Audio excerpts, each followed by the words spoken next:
Corinthians, não dá pra gente esquecer a final do Campeonato Paulista.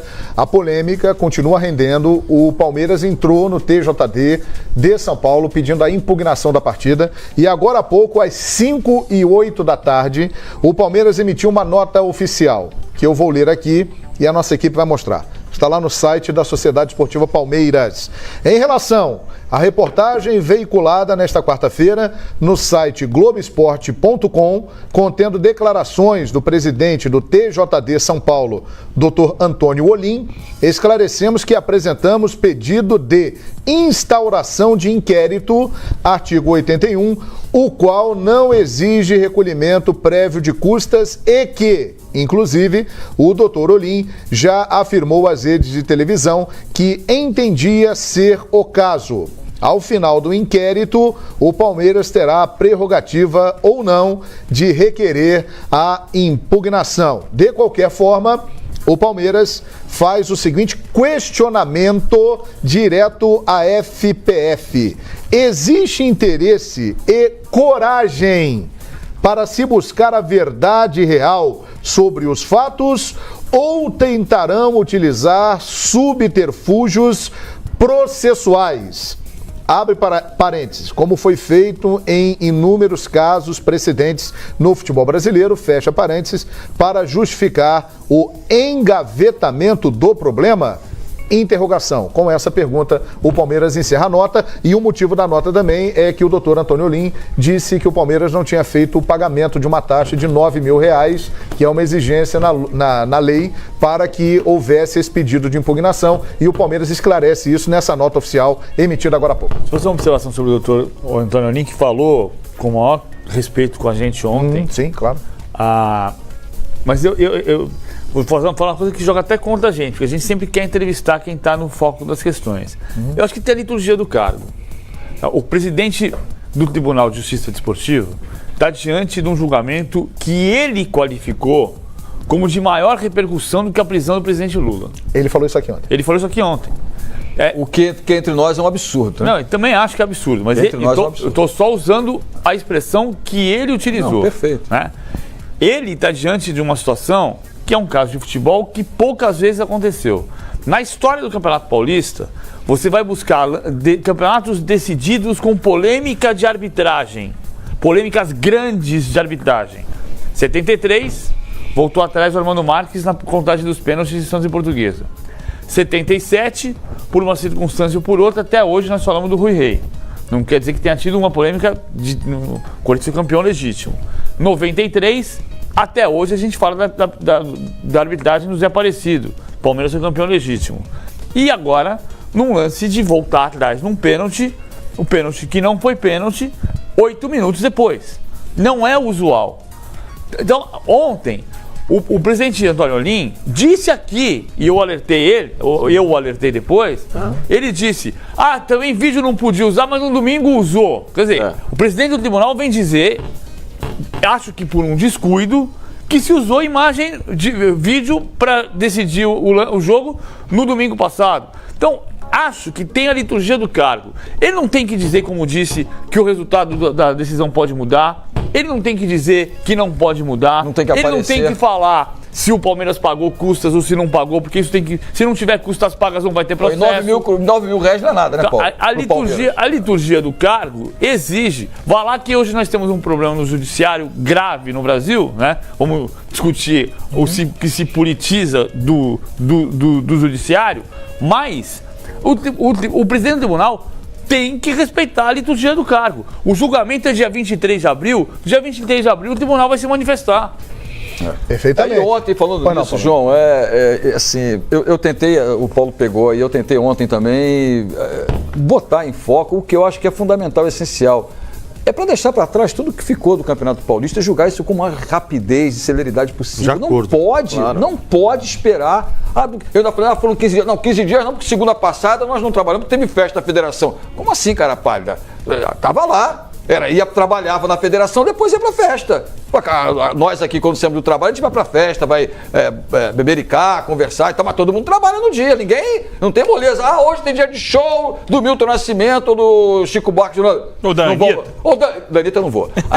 Então, assim, vai todo mundo no show, mas todo mundo trabalha. Então, são 15 dias, serão 21 dias. São 3 segundas-feiras para poder deixar um caso desse que merece imediatismo. Presidente. É verdade. Não é? Concordo, de acordo. Joga para segunda-feira que vem essa brincadeira. Eu acho assim, o mais rapidamente possível, para você avaliar o processo e julgar. Agora, não o pode, mais rapidamente possível. Pode protelar isso. Muito bem. Aliás, agradecemos aqui, inclusive na nota do Palmeiras cita a matéria do Globoesporte.com e o Globoesporte.com deu crédito à entrevista feita ontem aqui no Expediente Futebol com o Dr. Antônio Olim e também diversos sites deram crédito à matéria aqui do Fox Sports e do programa.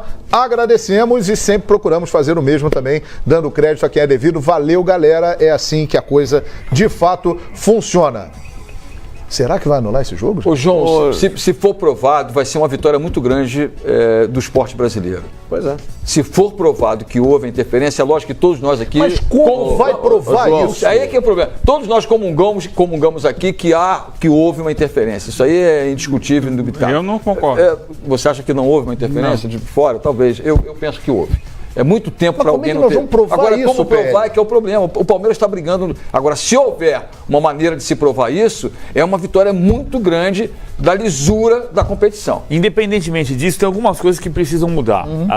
Por exemplo, o Dionísio Roberto Domingos, presidente do diretor de arte da Federação Paulista, a Federação Paulista divulgou uma nota hoje por volta de 1 da tarde dizendo que ele tem o direito de estar ali dentro do campo. Exatamente. E eu acho que tem. O Regulamento Geral das Competições da CBF diz que a federação tem que cuidar de que estejam em campo as pessoas que estejam trabalhando e credenciadas.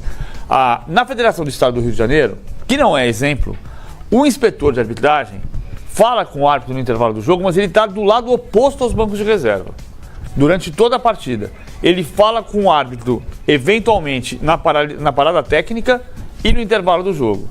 Então, outra coisa que aqui é só um detalhezinho, só de extinção de paciência.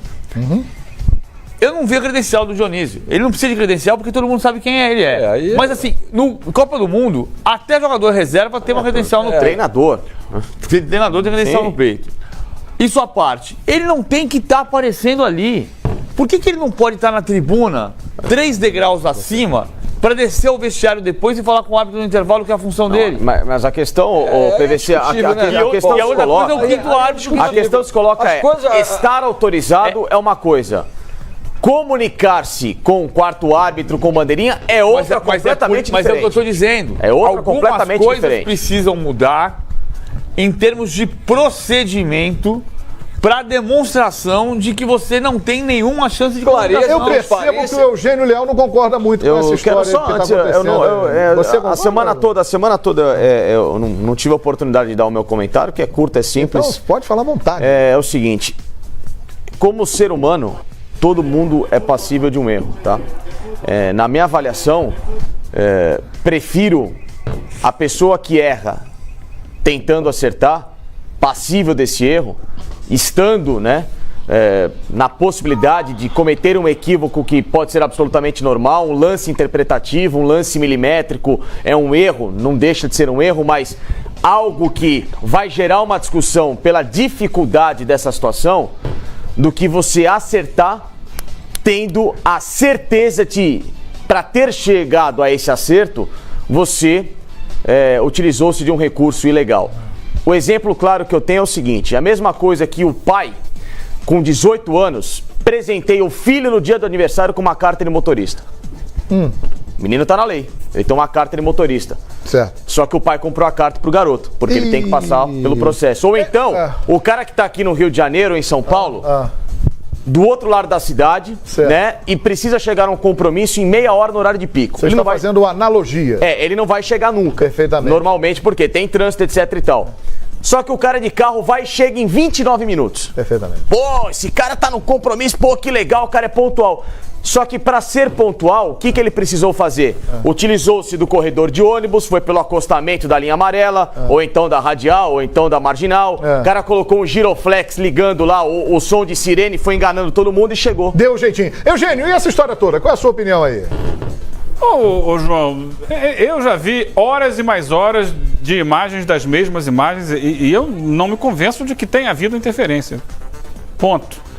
Acho que o árbitro foi muito mal da forma como ele procedeu. E acho que a maior parte do tempo que se levou para chegar a qualquer conclusão é culpa dos jogadores, dos dois times, que impedem qualquer tipo de comunicação entre os árbitros, que se... Mas aí faltou decisão do coloca... árbitro também, Sim, né, Eugênio? Ele afasta todo mundo, chama o policiamento, fala assim, eu quero me reunir no centro do campo. Perfeito, mas ele tenta, para onde ele vai, as jogadoras de Palmeiras e Corinthians em cima, o tempo inteiro, não dá a ele nenhuma possibilidade. E aí, enfim, fragilidade do árbitro, na dúvida do que ele faz, e não se impor diante desse momento. Ele vai aqui, vai acolá, tenta chamar um, tenta chamar outro, tem sempre 5, 6 jogadores em cima, não dão a ele a possibilidade de conversar, ele está sempre buscando o contato. O quarto árbitro, o quinto árbitro, o auxiliar da federação, está todo mundo ali tentando conter jogadores do Palmeiras e do Corinthians o tempo inteiro. Isso atrasa muito. E eu não consigo ter certeza de ter nenhuma prova de que alguém ali chegou e falou assim, vai lá falar. O que eu vi da imagem, muito tempo, é o quarto árbitro tentando entrar no campo, ali na beira, fazer algum sinal, até que chega uma hora que ele resolve correr para dentro e ainda assim fica longe do árbitro, chega daqui, chega de lá, porque é muita confusão. Eu não, em momento nenhum, eu tenho a segurança de que houve uma interferência externa. Para mim, houve muita fragilidade do árbitro e de seus auxiliares ao conter o excesso de nervosismo dos jogadores de Palmeiras. Muito bem. Olha aqui, tem vários corintianos mandando mensagem aqui no Twitter, hashtag Expediente Futebol, dizendo isso aí é chororô, o Palmeiras está chorando, é o maior chororô da história do futebol. Vários corintianos aqui mandando mensagem. Se há uma comprovação de ilegalidade, não é chororô. Isso chama-se cumprimento de uma regra. Mas há comprovação? O Palmeiras diz que sim. O tribunal vai avaliar. O tribunal vai avaliar. O Palmeiras diz que sim. O tribunal diz que sim. O tribunal vai avaliar. As imagens, para mim, são muito estranhas. Muito estranhas. Eu, em nenhum momento, desqualifico uma interferência externa. Para mim, na minha visão daquilo... Absoluta certeza, a gente não pode... Eu não tenho absoluta certeza. Para mim, houve uma comunicação. É plausível ter tido a interferência externa. Para mim, houve comunicação de terceiros que não estavam fazendo parte da tomada de decisão. Comunicação. Agora, o que foi dito? Não precisa ser dito. Comunicação não precisa dizer nada. Não precisa dizer nada. Ah, não? Não pode. Faz assim, um sinal. é uma das coisas que você está falando ali. Vamos por partes. Faz um código? Ele pode chegar ali e dizer assim, não foi. E fazer um sinal aqui. Não foi? É uma comunicação. Uma possibilidade. Sim, mas essa imagem também não tem. Não tem. Mesmo que tenha dito isso, não é comprovatório. Mas ele balançar o dedinho do meio não é prova. A imagem não confirma que houve interferência externa. Em momento algum. Também não desmente. Eu tinha a impressão, até a imagem, de que tinha sido apenas o quarto árbitro a falar com o árbitro. A imagem me leva a pensar... A imagem das câmeras de segurança do Palmeiras me levam a achar, a considerar de uma maneira muito mais forte... Pela interferência do cidadão lá, que não deveria estar. O Dionísio saiu do banco, a possibilidade da interferência externa. E outra, só para encerrar, se escapuliu ontem, se foi sem querer ou não, se o doutor Olim vem a público e diz que a consultar o vídeo, acabou. Às vezes ele se confundiu. Gente... Ficou tão no subconsciente. Não foi tão enfático assim, tão ficou tão no subconsciente. Mas falou. Ele não foi tão enfático, tão afirmativo. Falou. Ele falou. E ele é uma pessoa hoje extremamente representativa no assunto. Ele é o presidente Ele é simplesmente presidente do tribunal. Muito bem. O presidente do tribunal vem a público e diz que consultou, acabou. O quê? O que é? Acabou. O que acabou? Acabou. A discussão. O presidente do tribunal é dono da verdade? Você pode colocar... Ele é dono da verdade? Você pode colocar como peça do processo. Você pode até pegar essa frase dele pode usar e colocar como peça do processo. Quando houver uma comprovação, uma prova concreta. A frase do é tudo opinião. Eu acho que teve. Não falou, eu acho. A gente acha ele não falou, eu acho. Não. Ele não falou, eu acho. Vamos mostrar de novo. Ele não falou, eu acho. Ele não tem foi prova, categórico. Ele não tem foi prova. categórico. Ele não falou, eu acho. E o que aconteceu, na sua opinião, Facincani? Pra mim, vendo as imagens, o que disse ontem o doutor Olim, somado a toda essa história toda, pra mim, houve interferência. E aí, Porque a partir do momento que ele fala, vira verdade absoluta. Muito bem. Vamos lá no Allianz Parque. Vamos lá no Allianz Parque. Hoje tem um grande jogo. O Allianz Parque, o palco de toda essa confusão. E que hoje vai... Como é bonito esse Allianz Parque, hein? Coisa linda demais. E hoje teremos um jogaço entre Palmeiras e Boca. Muito bem-vindo, Fernando Caetano. Tudo bem, João? Um grande abraço a você, a todos que nos acompanham no Expediente Futebol. Pois é, estamos aqui no palco de toda essa polêmica, né? No último domingo, a final do Campeonato Paulista, o derby, Palmeiras perdendo o título para o rival Corinthians. Enfim, com essa arbitragem, toda a questão aí, houve, não houve interferência externa. Enfim, o Palmeiras hoje à noite espera esquecer tudo isso para continuar a sua boa campanha na Libertadores. O jogo é importante, o adversário também tem muita qualidade, é o Boca Juniors da Argentina, atual líder do campeonato argentino, atual campeão argentino, e o Boca também está de olho aí na liderança desse grupo 8, porque o Boca conseguiu uma vitória e um empate até agora na Libertadores. O Palmeiras vem com 100% de aproveitamento, ganhou bem fora na primeira partida do Júnior Barranquilla, lá na Colômbia, por 3-0, depois na semana passada também, boa vitória, 2-0 em cima do Alianza Lima aqui no Allianz Parque, mas depois, né, aconteceu então toda essa confusão na decisão do Campeonato Paulista. O grande desafio do Palmeiras agora é mudar a chave, esquecer toda essa polêmica e se concentrar na Libertadores. A torcida está fazendo a parte dela, mais de 35 mil ingressos vendidos antecipadamente. No último domingo o estádio esteve cheio, tivemos quebra de recorde de público com 41.227 torcedores do Palmeiras na final do Paulistão contra o Corinthians. Hoje à noite também teremos casa cheia. Enfim, a torcida do Palmeiras dando apoio aí para a equipe na sequência da Libertadores. O Boca também deve contar com a presença do seu torcedor. Foram disponibilizados 4 mil ingressos para a torcida argentina e a gente tem informação de que eles compraram mais de 2 mil ingressos, quase 3 mil entradas vendidas.